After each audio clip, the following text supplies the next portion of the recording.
So it's flooded here, overflow. This is where the lock is, the mill lock.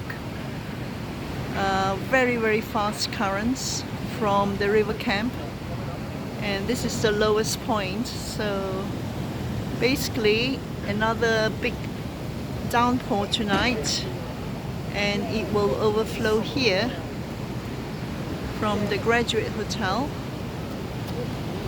over to this side.